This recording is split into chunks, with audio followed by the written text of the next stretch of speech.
This is Things Police See, First-Hand Accounts, with your host, Steve Gold. Welcome to the podcast that interviews active and retired police officers about their most intense, bizarre, and sometimes humorous moments on the job. It is I, Old Gingerface, here with you. Thank you for coming back. Thank you for finding the show. As the intro said, this is going to be police officers telling their stories, the men and women of law enforcement telling their stories, unedited, how they live them, with the hopes that you'll gain a better appreciation for what it is these men and women do. I'm always blown away every time I have a guest on. They pretty much every time say something I've never heard. I've been in law enforcement almost 19 years, and still it's like, it's never ending. It was the perfect idea that I stumbled into backwards for a podcast, because there literally is, there's no shortage of just crazy stories and incidents to talk about. And it never really gets old, because you'll see what I mean if you're new to the show. I'm super proud of the podcast, and no credit to myself, all to the men and women who come on and share their experiences. I just feel lucky that they want to come here and do that. It truly is an honor. Before we get started, I want to talk to my fellow officers out there. I want to give a quick shout out to incredible disabled veteran-owned business Black Box Safety. They've just been awarded a nationwide contract through Sourcewell to provide point-blank body armor to law enforcement agencies across the country. All agencies receive a 38% discount on point-blank vests, shields, and helmets. Get your team geared up with the most advanced ballistic protection customized for your department. To learn more, head over to blackboxsafety.com, drop them an email at sourcewell@blackboxsafety.com, or connect with them on Instagram at blackboxsafety. And all that will be in the show notes, so you can get to them. I think it's like the owner's a super cool guy. I've been talking with him. Not a huge company personnel-wise, but just got the largest body arm contract in the country. Really cool place. And point-blank body armor is what we use at my agency. I absolutely love it. I think it's the best. MIO. So thank you, Black Box Safety. Today's guest, very excited to have him talk about unique experiences. I can't wait to get into it with this guy. So he's on a show called Ozark Law on A&E. He's the chief. He's a new chief there, and they started out like right when he became chief. How about we also film that and put it on TV, which would give me a friggin' heart attack. But he also is married to a beautiful wife named Heather for 21 years. They have 4 children, and he's been employed with Lake Ozark Police Department since 2005. Who I'm talking about is the great James Boren. James! Hey, how you doing? Happy to be here. Dude, so happy to have you. Let me get rid of those question marks above your head there. Brother, when I was reading about this show and watching the episodes and like learning that you were like a new chief, and then they're like, also we're going to, how nerve-wracking was that? Yeah. What did you think about that whole idea? Well, I've been with Lake Ozark, like you said, since 2005. I've been there a long time, but obviously not in this role. And so I took over as interim in February. It was made official in May. And then literally 2-3 weeks later, they approached us and said, hey, what about this idea? And so we all kind of looked at each other and like, man, I don't know. Everybody kind of is a little gun shy at first. Yeah. When you hear a TV crew wants to come and film what you guys are doing. So we kind of slow walked the process. I say that. We didn't have much time. They wanted to be there by Memorial Day. And, 4th of July. They wanted to come into town just a week before 4th of July. And so, we're pushing middle or the end of May when all this started, probably early June, I guess. And 4th of July is coming. And so it was a quick process. Took us a couple of weeks to kind of decide whether or not it was something we wanted to really pursue. But once it was locked in, it was fast. And they were showing up with cases full of cameras and crew members and stuff. It was fascinating how quickly it took place. Yeah, I bet. And were you involved in the? I always wonder about these shows when, and even like the old show Cops, what the city thinks. Like what's because it feels like you're kind of exposed. You could possibly be exposing yourself. Yeah. So. Obviously there's contracts involved and all that, but there is a certain amount of risk, and a city has to have a certain amount of faith in their police department to want to do this. Were they at all sheepish about it, or were they like, if you guys want to, we'll do it? No, at first, our city attorney, our city administrator, our mayor, and myself, we kind of all talked through this thing, and they were pretty upfront from the beginning, like, hey, we're going to have a contract. You're going to be able to review everything before it's aired. As it's being edited, you will be able to see it. If there's something you don't want on the show, if it's, say there's a case that you're going to be working for a little while and it's not going to benefit anybody to have that on the show, we'll take it out. Of course, you hear all that. And they told us right at the beginning, they said, hey, we're TV. Don't trust us. But do go look at the other things we've recorded. Yeah. Excuse me. And they said, go look at the other shows. The company was Lucky 8. And they said, go look at the other shows that we've recorded and produced. And we think you'll be pleased. And we were. I'll tell you, they didn't do anything they said that they weren't going to do. And vice versa. They didn't pull any stunts that were like, well, we didn't see that coming. They were very upfront throughout the whole thing, and very easy to work with. We were very pleased, and we were only one of two agencies, 2.5, really 3, that signed on to the project. There's multiple agencies around us that opted out. Yeah, I can imagine. Yeah, Osage, is that Osage? Osage, that's the kind of like your sister city? Osage Beach, yep. Mm-hmm. Similar sized apartments, similar. Yeah, they're about twice our size. As far as the lay of the land, it's not a whole lot different. Maybe a little bigger, but the department's about twice our size. But there again, they didn't have a lot of officers that were real comfortable at first jumping in. Everybody had to sign a waiver. We had most of our department was, of course, again, we're smaller, but most of our department was okay with the waiver. And that wasn't the case initially with them. It took a little while before they had a few that were ready. But man, I'll tell you what, overall, their guys over there at Osage Beach did a great job on the show. Our folks over here at Ozark, they did a great job. And I'll tell you what was the most interesting is how well we were able to work with the camera crews. I mean, you kind of quickly become a little family. When you got somebody extra in your car, it's like an FTO, when you got, of course, sometimes you want to strangle them. But on either side, whether you're the trainee or the trainer. No, these folks jumped right in, and most of the crew had worked in other law enforcement shows.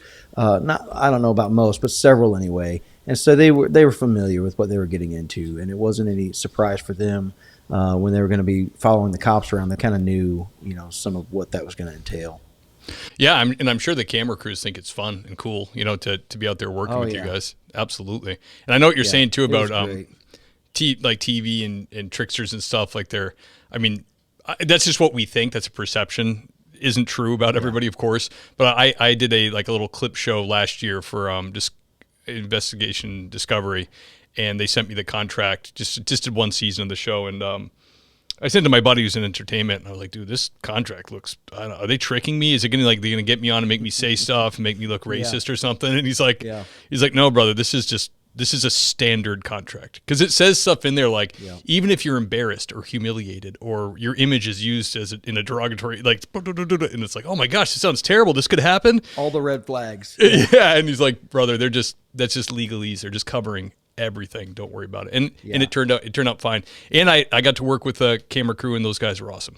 They were really fun to work with. Yeah, that was our experience too. It was very fun. That's cool, man. I love it. It's so cool.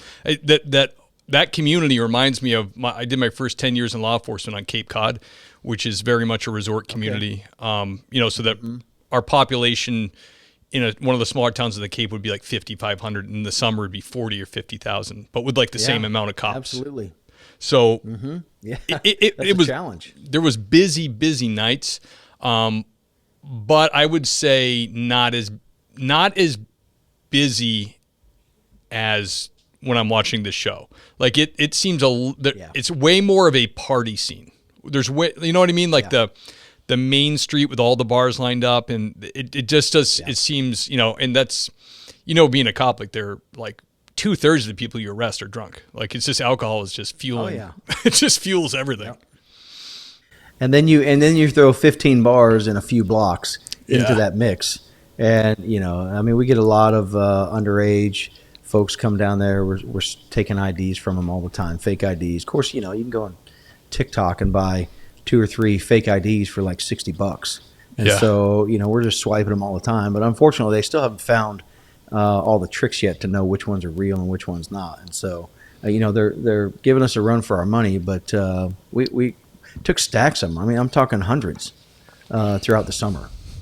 Oh, yeah, I can believe that, man. But yeah, it looks the show is slick. I mean, A&E did a great job. They did a really good job in that show. I mean, even like just searching a house for like a past B&E, the way they shot it, the music they used, like it just. And I've done that myself like so many times, but the way they shot it and filmed it, it was cool, man. It's very well done. Is there going to be another season?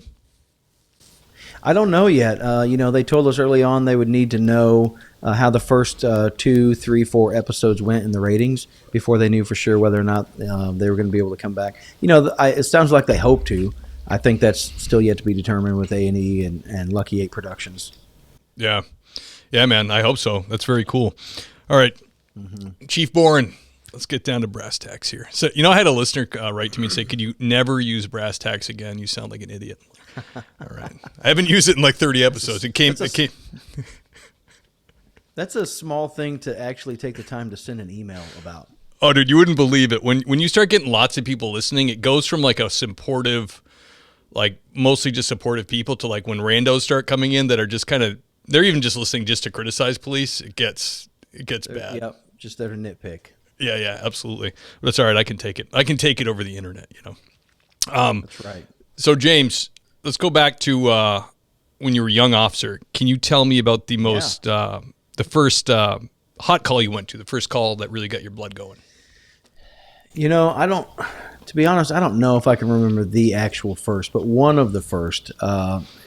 I was sponsored to the academy by my department. It's interesting because I started at Lake Ozark as a dispatcher, went to the academy, and the day after graduation, I was on the road and in the FTO process and stuff. And, of course, back then, FTO process at an agency of my size was not what it should have been, certainly not what it is today.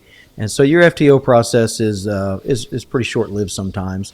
But I remember one of the first calls that kind of got me pumping was we had a stolen truck from a neighboring town a few, half hour, 45 minutes down the road. We knew it was coming into our town. We knew who was driving it.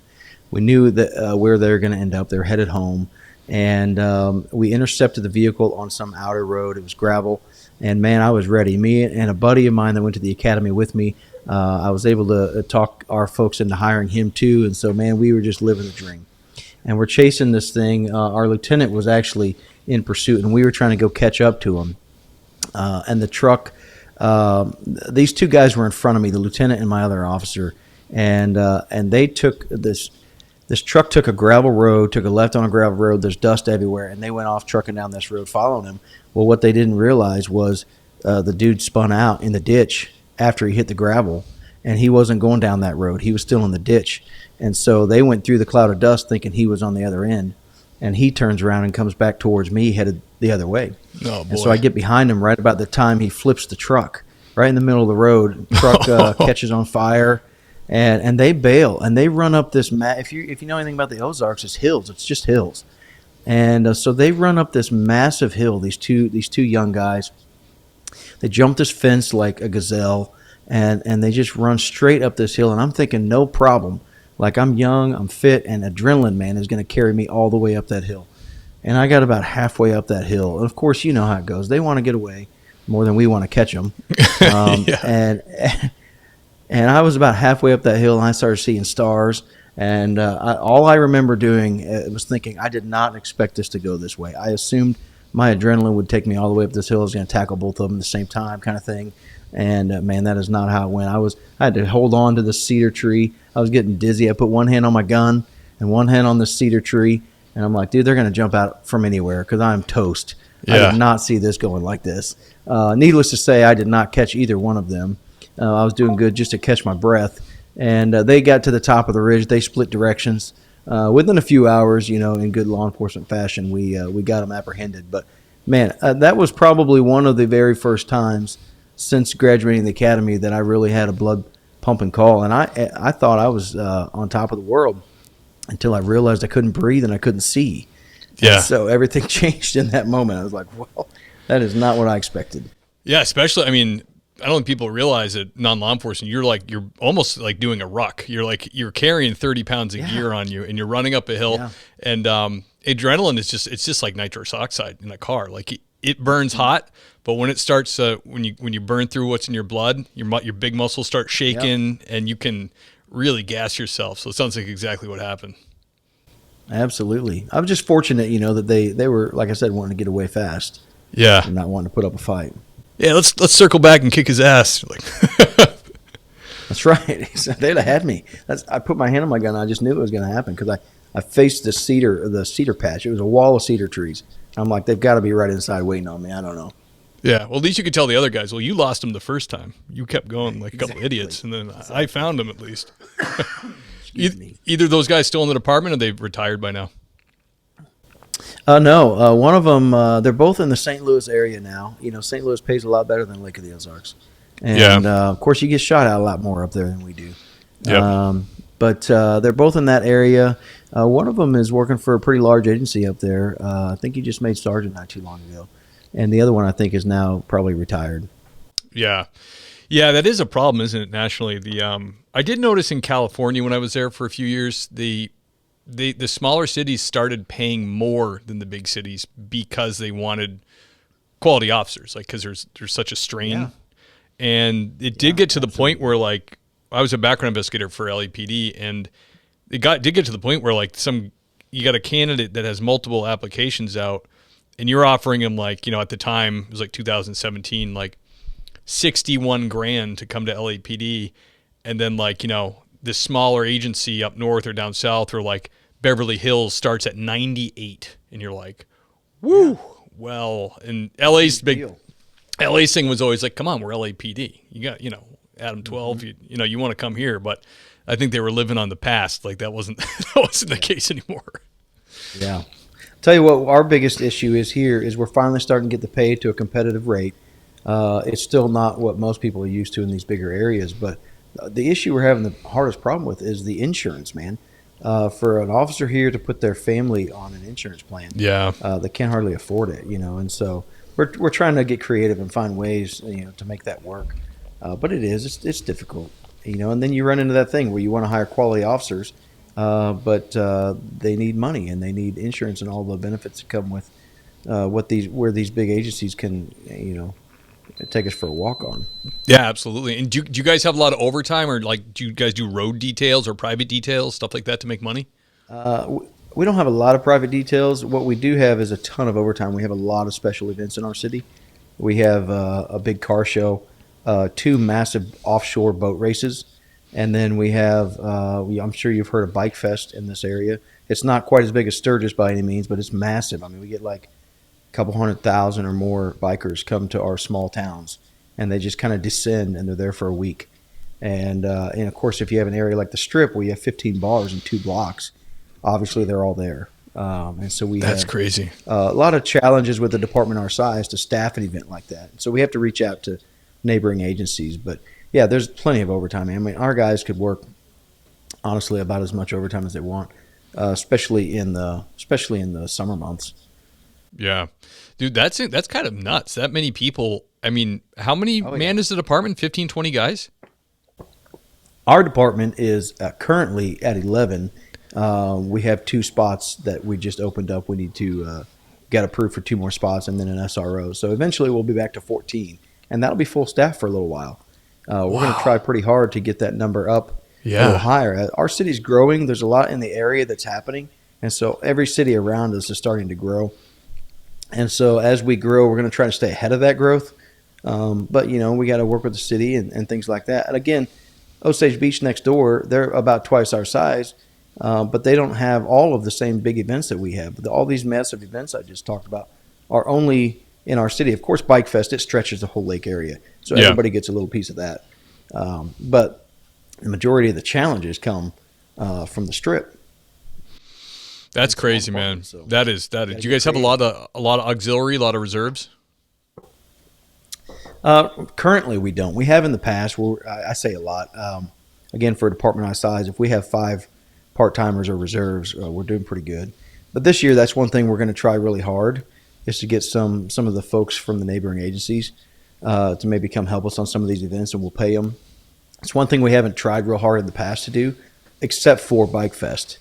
Bike Fest is one of them events where we bring in help from all around, and we pay them. But all them other events that we have to staff, we haven't tried much of that in the past, and that's one thing we'd like to do this year is just see if we can get some extra help, pay them enough to make it worth their time, and then it just kind of helps us because there's more to be seen and more eyes to help navigate these challenging events that we have. Man, we have so many unique events for a town our size that it's a huge manpower challenge. Yeah, I can tell, man. That is crazy. Know what I do love is I love seeing, and from what I see in the show at least, I love seeing you out with your guys. I mean, that's with you got the vest on, everything. You're all suited up. That is cool to kind of lead in the field, Yeah, well, when I got into law enforcement, I didn't really have any desire to be in a uniform and be a patrolman. I just knew I had to put my time in a uniform, in a patrol car, to get where I wanted. I really had this vision that I was going to be like a drug task force agent and do that and ride off into the sunset. And, you have small kids and things, and that's just not the schedule that's conducive to a family, and especially a growing family. And so that never worked out for me, but I found myself promoting up here and there. And, I got to the point where I really didn't want to wear a uniform anymore. I was more of a plainclothes kind of guy, a polo and some 511s or something. But, what's important, I think, is when we go down there to these events or even just a busy summer night, that they see the strength in numbers. And so I don't mind, throwing on a uniform and a vest. Now, obviously, I think most of my guys know I'm probably not going to be the guy taking the initial report. But right. I want to be down there with them. I want to have eyes on with them. If I need to take a report, I don't mind. But I think it's important that they see me down there just helping set the tone for the summer.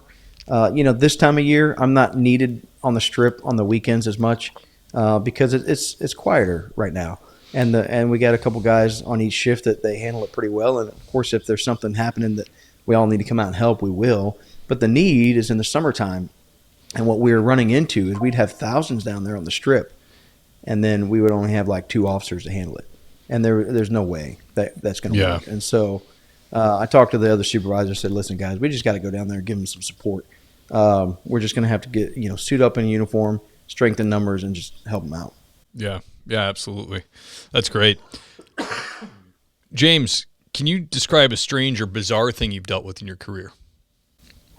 Yeah, I was trying to think of a good way to answer that. We all have stories of bizarre things, but I think one of the ones we probably laugh at the most, me and a few others that have been around a while here, is I was a patrol corporal. In our department, the patrol corporal kind of runs that shift. And I was suiting up. It was like 2:30. My shift started at 3. And I turned my radio on as I was getting ready. And this is, 10 years ago probably. And I heard all this commotion. Man, they were setting up perimeters and everything. And apparently there was something big going on. So I called one of my guys. I'm like, what is going on? And they said, well, we had a bank alarm. As soon as we got there, somebody ran off into the woods from the front door of the bank. And we don't really know if he was involved in anything, but it was suspicious. And then he ran from us. So they had a perimeter set up. They had a few agencies helping out, and it sounded like they kind of had everything in the bag other than catching the bad guy. And so I'm on the way in. I kind of picked up the pace. I got suited up. I'm headed in. And I'm thinking, well, where can I be the most useful to this situation? And so I called the chief at the time. I said, hey, we've got a tourist helicopter pad in town, and they take people up for rides. For like $40, you can take a 5-minute helicopter ride around the lake. And so I said, you want me to stop into the helicopter place and see if they can just keep an eye out as they're doing the rides? He goes, yeah, stop over there and then let me know what they say. So I get there, and I know the folks a little bit, and I said, hey, as you're taking your helicopter tours, we're looking for this guy. Here's what he's wearing. If you happen to see something that's a little off, just let us know. And they're like, well, do you want to just jump in and go up with us? Hell yeah. I'm like, well, yeah. And so we get ready to go out to the helicopter, and they're like, hey, do you want me to take the door off? And I said, I don't need the door. Yeah, I want the door off. Take the door off. So the guys that were there will tell you, like, the next thing they hear is me calling out on the radio with the sound of a helicopter in the background and telling them that I'm going to be up in the air in this in this helicopter, and they're like, "You commandeered a helicopter, man. That is awesome." So I would say that's for our town anyway. Obviously, we don't have helicopters to patrol our city, but that was definitely a bizarre thing. And to this day, there's only a couple of us that have had the opportunity to do that. Now, of course, that company, Lake Ozark Helicopters, they're very good to us. But there's a handful of us over the years that have had to utilize that, and they've always helped out. But That's it's kind of cool. like a secret society at this point. If you've commandeered a helicopter in Lake Ozark, that's a feather in your cap. Yeah, you got the pin on your uniform. That's right. That's friggin' awesome, man. I love that too. It's very that's what communities do. They're Yeah, running their business there. They make their livelihood off the community, and the local coppers need a lift. Give them a lift. You know what the hell? Hey, pick them up, take them up. Yeah. Yeah, I would just be too mesmerized that I'm in a chopper. I wouldn't be able to I'm find taking anybody. Pictures. I'm up there taking pictures. Like, I don't know if I'm supposed to be doing this right now, but here's a shot I can show my kid. Yeah, man. It was great. That's awesome, brother. I love that. James, can you tell us about the most tense or terrifying call that you've been on? Well, I would say one of them is we had a call one night. I actually got called out for some knucklehead. He was in the parking lot of a strip club, and he was leaving the strip club. He was drunk, got back in his truck, and needed to. Apparently, he had a handgun that he wanted to put back in his waist. And so as he was doing that, he shot himself in the leg. No big deal, but they called us out just in case there was something more to it, and there wasn't. It was just like they said it was. The guy was just drunk and mishandled his firearm, shot himself in the leg. Yeah, who hasn't shot themselves in the leg? Yeah, exactly. No big deal. In the parking lot of a bar, and so we took him over to the hospital, and I just went in to ask him a few questions. And as we were leaving the hospital, we got a call for shots fired at a campground. Some guy had approached a camper and started firing shots off into the camper, and then he walked off into the campground. Damn. And so again, we're a small department. There's only like 2 guys on duty right now, and me and one of the supervisors were leaving the hospital, and the other guy on duty was on the way. And it was basically you got an active shooter in a campground, and so we start heading that way, and we get there, and we if you've been in a situation like that, you don't know. You always hear keep your head on a swivel, and that brings a whole new meaning to keeping your head on a swivel when you're running around a dark campground with some guy in a shotgun. You have no idea what tree he's popping out from. Oh, especially a campground. It's So just randos walking around, taking their yeah. kids to the bathroom, getting Exactly. firewood. Damn. Mm-hmm. And all the worst scenarios are playing out in your head. And so we approached the camper that had taken the shots, and they told us which direction he went off. And the good thing about our community is we're a small agency, but there's multiple agencies. We have state, county. We have 2 counties, actually. Our city is split between 2 counties. And so we have both of them, and we have Osage Beach, and then we have a couple other agencies nearby. And so I kid you not, within a couple of minutes, we had like 40 cops there. And that was real, felt nice to me, knowing that you didn't know what you were about to deal with, and you got all these cops showing up from everywhere just to get in and back you up. And so we split up into teams real quickly, and we start canvassing this campground. And then what we ended up finding, what we didn't know at first, was that before he had went to this camper and taken shots at the camper, he had already forced his way into the apartment where the campground managers lived, and he shot them both in their bed. And my goodness. so as we're searching this campground, we stumble upon this because we see a door open to their apartment. We go up and check it out, and we find them up there. And then obviously the next day and a half unfolds where you don't sleep because you're working this double homicide. Obviously, you got 2 other people in the camper that were injured when he started shooting into the camper. And so I'll tell you, that was probably the most intense that I remember. Again, just for the sheer fact of as you're walking around this campground, checking these campers and talking to folks, you don't have a clue if he's going to pop out or not. Yeah. Obviously, we didn't know this, but he had already left prior to us getting there. But he just wandered in on foot. Once you watch the video, you see him just kind of wandering in on foot. He's an older gentleman. He walked with a limp, and he wanders in on foot and then wanders back out on foot. But it was definitely one of them hair raising calls because poking around this campground and all these trees and vehicles and stuff, and it could literally be anywhere. And we were just fortunate that night that it wasn't worse. It was a horrible call, and really it was for none of those ever have a good reason, but this one certainly didn't have a good reason. It was senseless. We did end up catching him right as soon as he got home. He lived about 2 hours away. We got Highway Patrol helped us out. We started pinging phones. Had an idea right off the bat of who he was, and then we were able to get him in custody real quick. What was his deal? And really put together a nice case. So he was alcoholic, and he had been living at the campground for, I don't know, a few weeks or months, but he was just causing trouble all the time. Got to the point where they couldn't handle him anymore, and they kicked him out. And so he was just so upset about it. When he would get drunk, he would start making threats that nobody actually knew he intended to carry out. And sure enough, one night he got drunk and he drove himself back to the Lake of the Ozarks and got out with a shotgun and started taking care of business. In his mind, he thought it was that big of a deal that they made him mad enough that he needed to handle it. And it was just senseless. I mean, those folks, it was a great campground. Those managers were wonderful. Oh man, that is a shame. God bless them, their families. You said he shot into a camper. Was that just someone who had pissed him off one time? Well, it was his camp host, and so basically he was taking out on anybody that might have had anything to do with him getting kicked. Part of the authority there. Yeah, absolutely.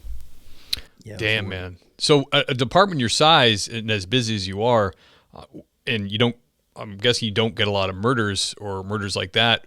Like in Massachusetts, how it works is we have cities that are allowed to investigate their own homicides, like Boston, Worcester, Springfield, Pittsfield, and I think that's it. There's like 4 or 5. And then everybody else uses the state police detective bureau. Because they are embedded already in the DA's office. So they take the lead on all homicides, dead bodies, stuff like that. Your department's welcome to put an officer with them and do the investigation with them, but they are exactly. They are the lead agency directly connected to the DA's office. In Missouri, if you have a small town with limited resources like that, obviously you don't. Every cop right away, the answer would be, I don't want to give up a homicide in my town. Like, I want to investigate it. Can you just ask for help, or does someone take it over? No, that's the way it works. We can ask for help. Now, what we have here is, and I'm sure lots of places, we have a major case squad, that we're a part of, and they assist when requested. Basically, it's all of these small towns and all of their investigators. We're all part of this major Lake area major case squad. Oh, that's cool. When there is something that pops off like that, that is bigger than resources we have, then we can activate the major case squad. And really, we have like an initial response team.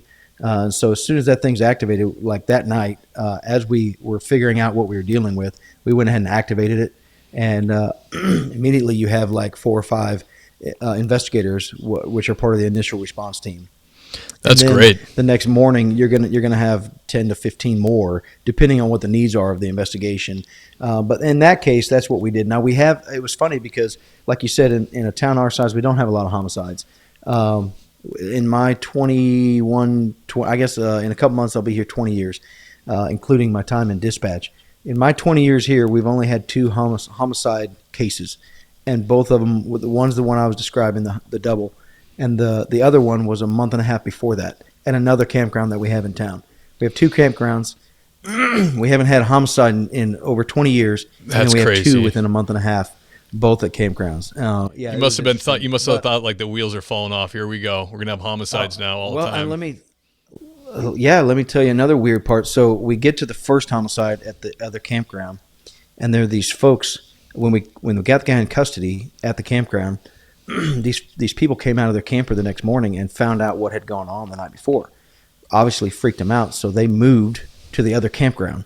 Oh. And then a month and a half later, there was that homicide that was right next to their camper at the other second campground. Oh my gosh! Same witnesses. What a nightmare! 2 different campgrounds. I would say to this day they probably still don't camp. Yeah, I wouldn't. But we're good. Yeah.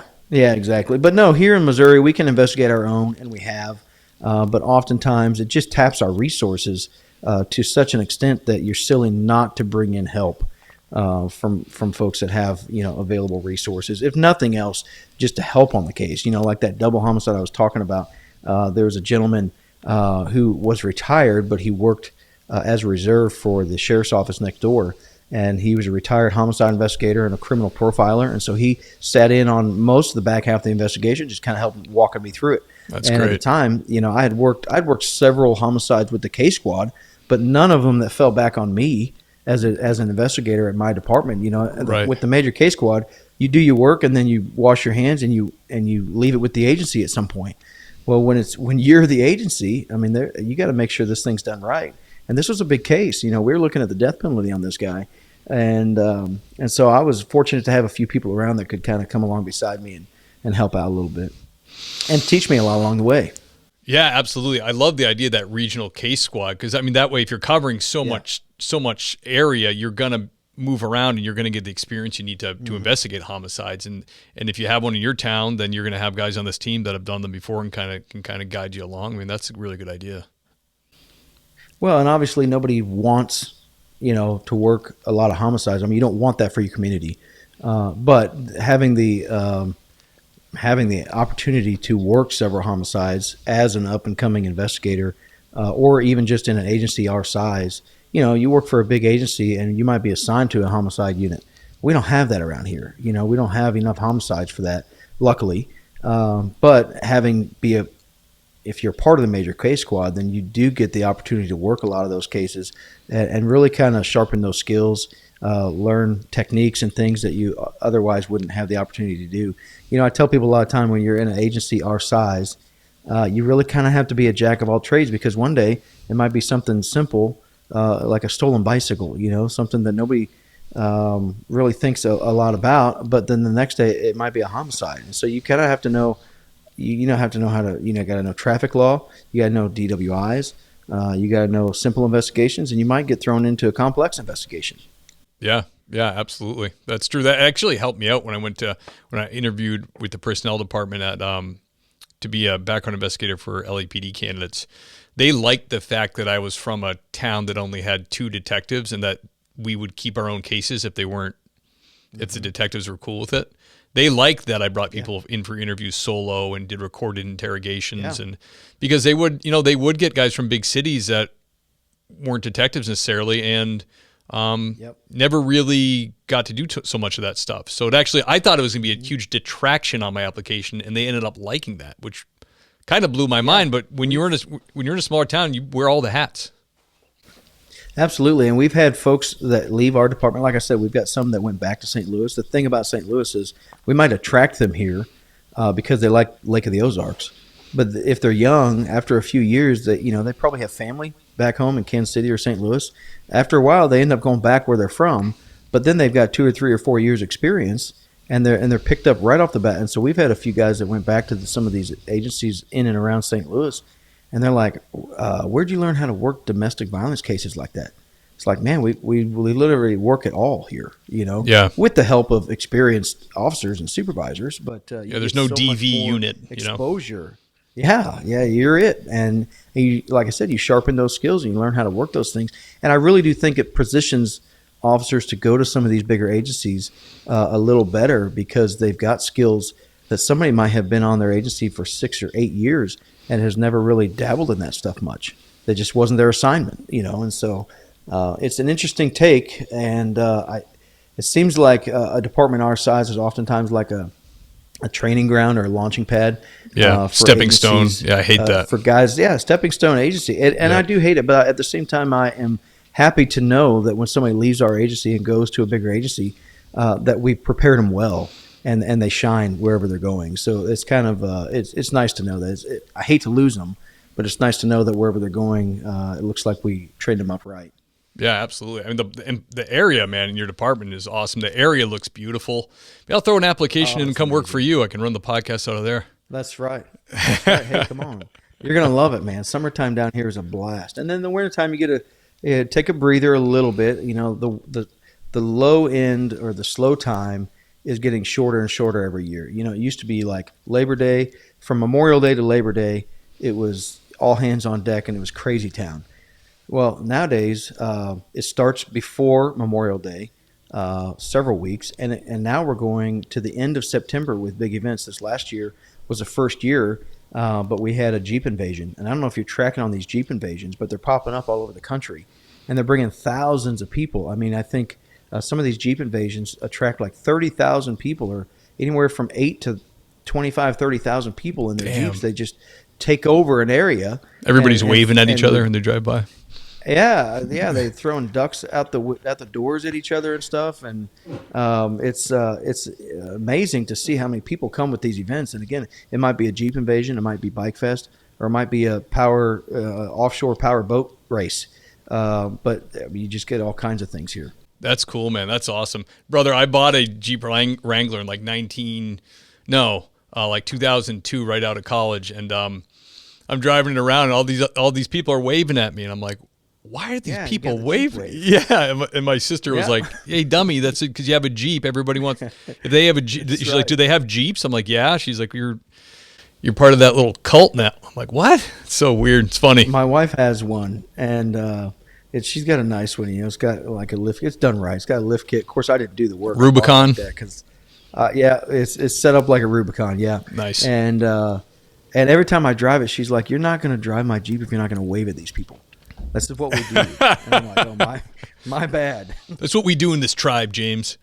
Exactly. You'll be banned. That's funny. It's like being on a boat. When you're on a boat, I get it. I grew up on the water on the Cape Cod. Everybody wait. Yeah, hey, what's going on? But in a Jeep, I don't know. Whatever. Now they're invading. Now they're invading. What are you saying, brother? Oh, I was just saying, P.S. I got a Jeep for sale if anybody needs it. Yeah, we like those, man. The 4-door Jeeps too. For forever, you couldn't even get one, and they're not inexpensive. Even a used one was like, wow, that's pretty expensive. They hold their value well. I tell you what I learned though was that's not a Jeep taking the doors off, taking the top off. That's great. It's a third vehicle. You need another vehicle. You need to be able to park the Jeep in the garage. It's not a road trip vehicle. Yeah. It's you're not going to fit a lot of people in there, and so if you need to take a lot of road trips or haul a lot of people, that's not the car for you unless it's your weekend car. Dude, I'm with you, brother. I had one for 4 years in the Northeast going through these winters, and soft top, hard top, summer doors, winter doors. Yeah. It is a friggin' nightmare. They don't hold heat. You're absolutely a third vehicle, like a beach buggy or lake buggy, whatever. Yeah. Someday I'll get there. I'll be able to afford the third vehicle, but and they're loud on the highway. I could go on and on about these Jeep people, James. I know. Can you? By the way, I need to apologize for my quality of my video here. I'm hoping it clears up, but the lighting and the video here we're still working on that. It might not be you. It could be the software. I don't know. It's just kind of blocky, but your audio is good. That's what's important. Perfect. We'll go with that. It must be the software. Yeah, it's a stupid software. Piece of junk. Let's switch gears here. Can you tell us about a heartwarming or positive encounter you had on the job so far? Yeah, I think the one I want to share is probably similar to a lot of other people's stories, but I responded to a domestic. I didn't know what it was. A domestic violence of some sort. We weren't really sure. It was like a parental rights dispute, and we show up, and lo and behold, I knew the girl that was involved, and I'd known her since I was in high school. Matter of fact, when she was having babies, my wife was having babies, she'd come over to the house, and we were friends, but it's one of them friends you kind of lose contact with after a while, and so she was involved in whatever this was, and the guy she had been either married to or with, I'm not for sure, but he sees me and he's like, "Oh, great." He's like, "You know her. This is going to go nowhere." I'm like, "Hey, what are you talking about?" He's like, "Man, she's got drugs in her purse, man." I'm like, "What are you saying?" Like it kind of blew my mind. Like I've known this girl. Yeah. And so we did the thing and we got consent. We searched her purse and sure enough, we found drugs. And I was blown away. I was like, "What are you talking about?" So we put her in handcuffs, and it's always awkward when you're handcuffing somebody you actually know, and have known for a long time, But I took her to the office and started doing a quick interview, And she broke down and she started telling me that she'd been addicted to methamphetamine since she was 15.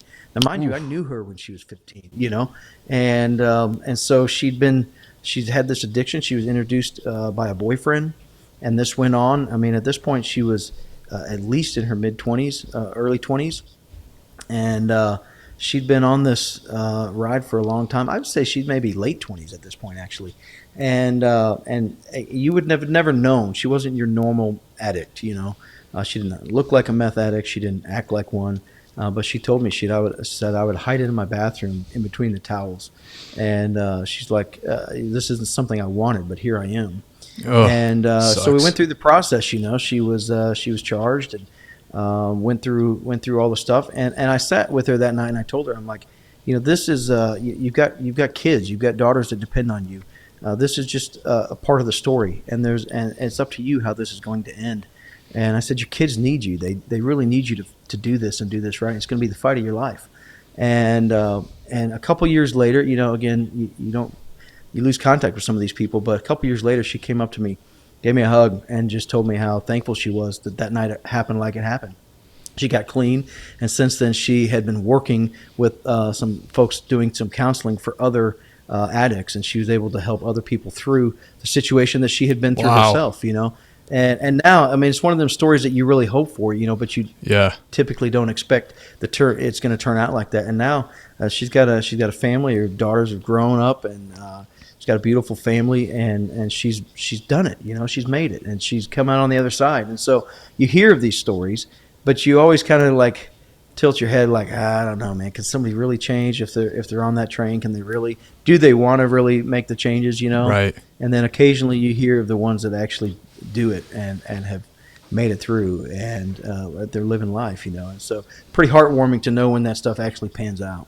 Hell yeah, that's a beautiful story, James. Thank you for sharing it, man.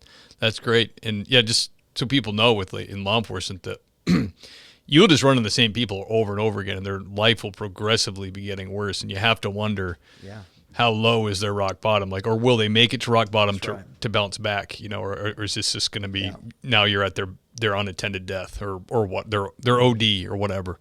So that's a great story, man. Or you see somebody that maybe they spent some time locked up, and then they get out. They're like, hey, I'm doing great. I'm sober, and then within a few months or a year, they're back on it again, and it's disappointing because you want the best for them. At least we should want the best for them. Listen, I love it when people can come up to us and give the police information and confidential informants and things like that. That's great. We need that. The law enforcement community, that's part of the ways we get work done. Yeah. But what I really want to see is these folks pulled out of those situations and not have to be put back in them just to help us out. Again, sometimes that's the name of the game. But I would much rather be able to help these folks get away from it completely and not put them back into that circle of friends. It's just going to, be their demise. Absolutely. Absolutely, brother. Last question for you, my man. Real popular one. A lot of people listening to the show are new recruits, or they're in backgrounds, or they even maybe thinking about being a cop. Get a lot of emails from people who are like thinking about it. Then they hear you guys come on here and tell your stories and speak candidly about law enforcement, and they actually decide to do it. I actually get emails from people from academy graduations. It's really cool. Like if the show does nothing else but makes baby cops that get into it for the right reason, that's the only thing I need, really. So this question, needless to say, is very popular. Can you give some advice to people looking to get into law enforcement now? Man, we could go on all day, I think, with answers to that one. But as I was kind of thinking about that, I think one of the things we're seeing now that we might not have seen 20 years ago is the fact that everybody has something to say. Even when they're brand new. When I was hired, and I don't mean to sound like an old timer, but when I was hired, I was just happy to be sitting in the patrol car, and I wanted to soak it all in. I wanted to learn from the guys that had obviously done it longer than me. And I don't know if we're dealing with the same. I think we have some recruits like that, but a lot of them think that, man, they made it through the academy, they've got it all figured out. And I think one piece of advice that I would have, and this might sound funny at first, but resist the urge to be relevant in your department. That'll come. You put the work in.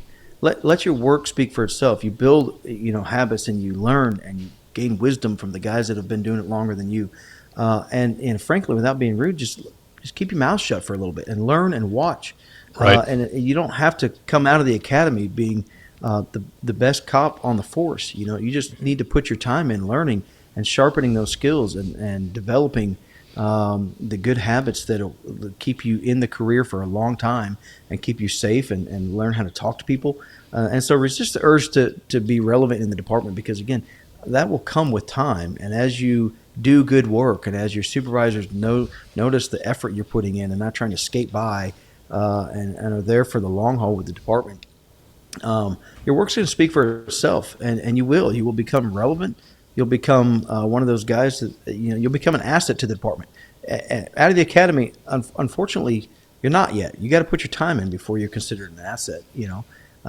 So yeah, I would say just keep your head down, do good work, and don't be afraid to keep quiet sometimes.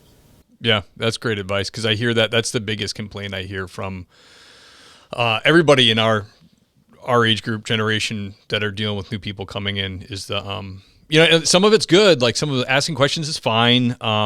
If you have an idea, there's a certain way to get it across, but it's not like when Big Sarge lays something out for you to do and you go, actually, I have a better way to do it, or that type of thing. We have obviously Bike Fest. We've been talking about a little bit. A couple 100,000 people end up on our strip, and we're talking like 2 or 3 blocks worth of an area. And so one thing that's worked well with us, now we have a lot of outlaw motorcycle clubs, and that's a conversation for a whole another time. But tons of outlaw. We had a shooting a couple years ago right in the middle of the strip. Some Mongols and some Galloping Goose and Midwest drifters are shooting each other right in the middle of the street. And anyway, so we're used to a lot of that kind of stuff and rubbing shoulders with some of these guys.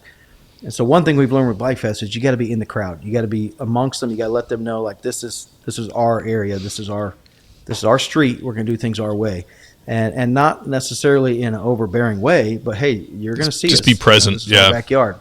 Absolutely. And so the chief at the time was kind of giving these directives for Bike Fest. He said, "Here's what we're going to do. We're going to go into this crowd. We're going to be amongst them."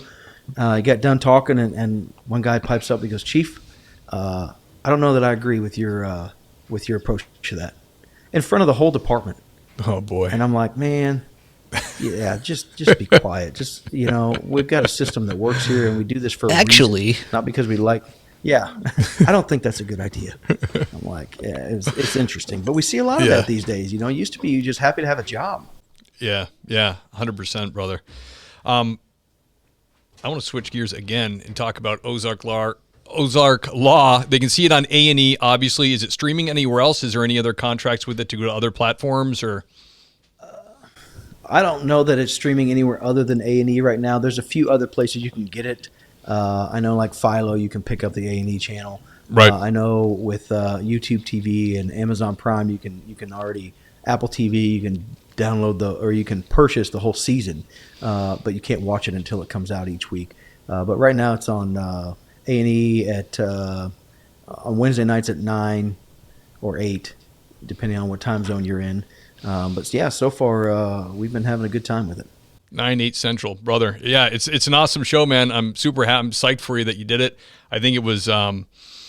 Still, it gives me heartburn thinking about being, the new big boss and having it filmed all the time. But it seems like you hit it out of the park, man. It was an absolute honor to have you on the show. Great conversation. Yeah, it was great to talk to you. Thank you, sir. I really appreciate you taking the time.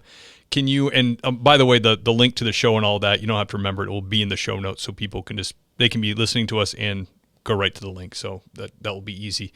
Awesome. Can you hang on for just 2 or 3 minutes when I do the outro to the show? Absolutely. Cool. All right. Thanks, brother. The great Chief James Boren, everybody. Man, fascinating. I love that community, the sounds of it. It really reminds me of Cape Cod. A little bit more, I don't want to say rough and tumble, but a little bit more rambunctious, a little bit more partying going on. I think the Cape has probably gotten more and more posh over the years as it has become less and less affordable. Just my opinion as a Cape Codder who moved away. This is the time in the show, guys, when I thank the Patreon sponsors. These are the people that keep the lights on, that keep the boat afloat. I'm so grateful to you. If you love the show and you've listened to all the episodes or you streamed all the free content and you really want to show your support for it, help me pay the bills, keep the lights on for the show, you can do that. The link is in the show notes to Patreon. If you pick Sergeant or above, you will get a shout out on the show. Who I'm talking about, these are the lieutenants, by the way. Who I'm talking about is the great and powerful Andy Biggs. The great Lieutenant Kyle Roberts, Mike Roach, Roach Machines AI Solutions, Lieutenant level. Thank you, sir. Now the sergeants, Adam Alexander, Adam McMahon, Adam Mihal, Ben Peters, Bentley Barnett, Brad Thompson, Dan Carlson from Burley Boys. Check him out. Great woodworker. He's on Instagram. Sherry Finch. Thank you. Madam Clark LaCuff. Yes, sir. Dave Ellman. Thank you. Doug and Kelly Newman. Love you guys. Hope you're having a good time in Wyoming. Dylan Mosher. Elliot Sykes. The great Gary Steiner, everybody. George Cariotis. Thank you, sir. George Gabboy. You are the man. Thank you. James Rose, everybody. Jason Labrie. Thank you, sir. Jason Lau. John Jordan. John Shoemaker, everybody. John and Aaron Kate. Love you guys. See you at church. Lauren Stimson, everybody. The handsome Lane Campbell. Lisa Gano, holding it down to dispatch. Thank you, Lisa. Monica Bryan. Thank you, Madam. Iceman Motor Cop Chronicles. Check him out. Check out his podcast. Nancy Hammond. Thank you. Nick Adams. Thank you. Paul Maloney, past guest. Great episode. Check him out. Raymond Arsenal. Thank you, brother. Richard Tolles. Keep on trucking, brother. Sasha McNabb. Scott Young. Sean Clifford. Seth Wright. Sheriff Ronald Long, everybody. Tammy Walsh, holding it down at dispatch. Thank you, madam. Tony Fahey, everybody. William James Long. That's Deputy William James Long to you. Thank you very much. Zachary Pleat and George Tessier. Love you, buddy. See you at church. Whew. Guys, the list is getting long, and I don't mind at all. Thank you for all the support. I love you guys, and I'll see you next time.